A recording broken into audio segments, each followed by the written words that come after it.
warahmatullahi wabarakatuh. Sebelumnya izin memperkenalkan diri, nama saya Berliana Adelia Zarani Aziz dengan NPM 24120110274. Pada kesempatan kali ini saya akan menjelaskan secara sejarah singkat hak asasi manusia di dunia serta di Indonesia. Video ini saya buat guna memenuhi tugas mata kuliah Konstitusi dan HAM yang diampu oleh Ibu Siti Hoiriah. Jadi, HAM itu adalah hak yang diberikan oleh Tuhan Yang Maha Esa kepada manusia yang tidak dapat dicabut ataupun dikurangi. Gagasan mengenai HAM ini sudah ada sejak zaman Yunani kuno dan Romawi kuno, yaitu tahun 600 sampai 400 sebelum Masehi, yang berbarengan dengan teori hukum kodrati yang menyatakan bahwa manusia itu memiliki martabat serta kedudukan yang sama di hadapan hukum atau secara alamiah. Selanjutnya pada tahun 539 sebelum Masehi, Raja Kores Agung dari Persia ini memprakarsai tindakan kemanusiaan dengan membebaskan budak, kebebasan beragama, dan menerapkan kesetaraan ras. Kemudian tindakan ini dimasukkan dalam silinder Kores atau Korus silinder yang menjadi piagam HAM pertama di dunia dan menjadi dasar bagi prinsip-prinsip HAM modern. Selanjutnya beberapa peristiwa penting juga ada sebagai revolusi atau mendorong perkembangan konsep hak asasi manusia. Magna Carta yang terjadi di Inggris pada tahun 1215 adalah faktor utama atau faktor penting yang membatasi kekuasaan suatu negara. Kemudian ada Glorious Revolution yang terjadi di Inggris pada tahun 1668 yang mengeluarkan Bills of Rights yang ditandai dengan berakhirnya kekuasaan mutlak raja-raja dan kuatnya parlemen. Selanjutnya pada tahun 1679 Habeas Corpus Act memberikan hak kepada tersangka untuk tidak dihukum tanpa dasar hukum yang jelas dan harus melalui pengujian di pengadilan terlebih dahulu. Selanjutnya Revolusi Amerika yang memfokuskan akan hak-hak yang tidak bisa dicabut dan hal itu dituangkan pada Konstitusi Amerika tahun 1789. Kemudian Konstitusi Prancis pada tahun 1791 yang mengatur tentang hak ekonomi, sosial, dan budaya dalam bentuk memberi bantuan terhadap rakyat miskin dan memberikan pendidikan gratis bagi publik. Kemudian pemikiran mengenai gagasan HAM ini mengalami kemunduran sejak Revolusi Prancis sampai Perang Dunia Kedua. Kemudian gagasan ini muncul kembali akibat tindakan kejam fasisme dari Nazi dan Jepang pada Perang Dunia Kedua. Piagam PBB sebagai tanda dasar HAM yang mewakili pembentukan instrumen hukum HAM internasional. Lalu salah satu dokumen internasional Bills of Rights juga merupakan bentuk deklarasi universal hak asasi manusia atau DUHAM. Selain PBB, ada juga Komite Palang Merah Internasional yang mengembangkan hukum humaniter dengan tujuan memberikan perlindungan terhadap HAM apabila terjadi konflik bersenjata internasional maupun non-internasional.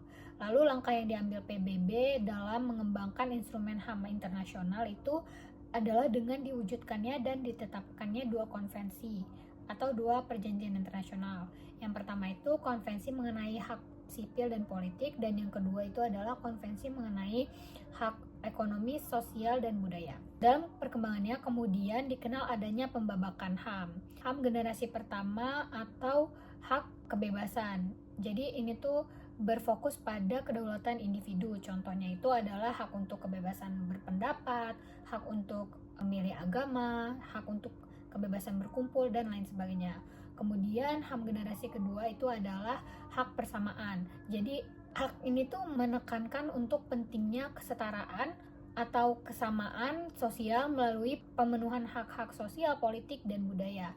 Contohnya itu adalah hak untuk mendapatkan pekerjaan dan upah yang layak, hak untuk kehidupan yang layak, hak untuk beragama, hak untuk kesehatan, pendidikan, dan lain sebagainya. Selanjutnya itu adalah HAM generasi ketiga atau hak persaudaraan dan solidaritas.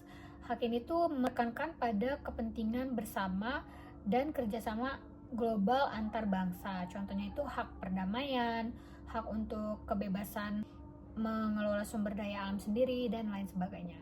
Sejarah hak asasi manusia di Indonesia. Jadi HAM ini sudah diperjuangkan sebelum kemerdekaan, dan tokoh yang memperjuangkannya itu adalah Raden Ajeng Kartini. Ini dibuktikan melalui surat-surat yang beliau tulis mengenai pentingnya penegakan HAM di Indonesia. Kemudian pasca kemerdekaan, sejarah perkembangan HAM ini dibagi menjadi 3 periode. Yang pertama itu periode Orde Lama, Orde Baru, dan juga Reformasi. Jadi pada masa Orde Lama ini, perjuangan menegakkan HAM atau perjuangan untuk mengenai HAM ini dicetuskan dalam sidang BPUPKI, di mana Muhammad Niatta dan Muhammad Sakiman ini selalu membela HAM supaya masuk ke dalam pembentukan Undang-Undang Dasar 1945. Namun sayangnya gagasan ini tuh hanya masuk setengahnya saja. Tapi pada masa ini tuh sudah ada beberapa pencapaian terkait HAM. Yang pertama itu partai politik itu banyak sekali bermunculan. Walaupun dengan ideologi-ideologi yang berbeda, partai politik ini tuh memiliki visi yang sama untuk memasukkan HAM ke dalam Undang-Undang Dasar. Selanjutnya hak pers. Pada zaman ini tuh pers itu memiliki kebebasan gitu ya. Selanjutnya adalah pemilihan umum yang dilakukan secara jujur, bebas, dan juga demokrasi.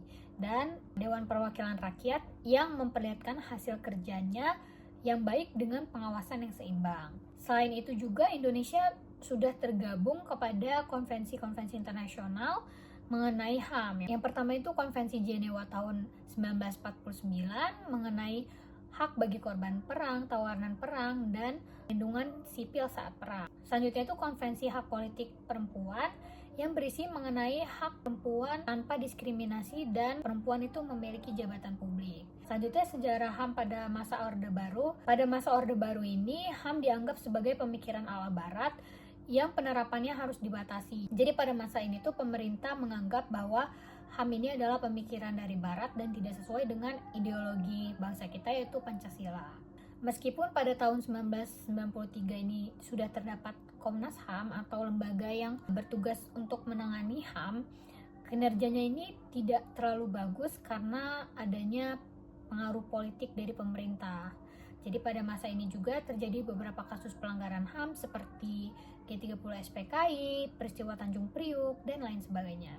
Selanjutnya pada masa reformasi.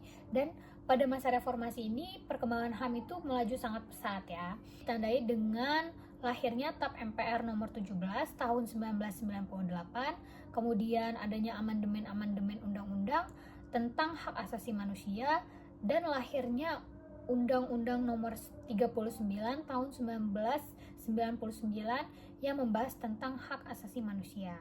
Sekian penjelasan sejarah singkat HAM di dunia dan di Indonesia dari saya. Mohon maaf apabila ada kesalahan. Terima kasih sudah menonton.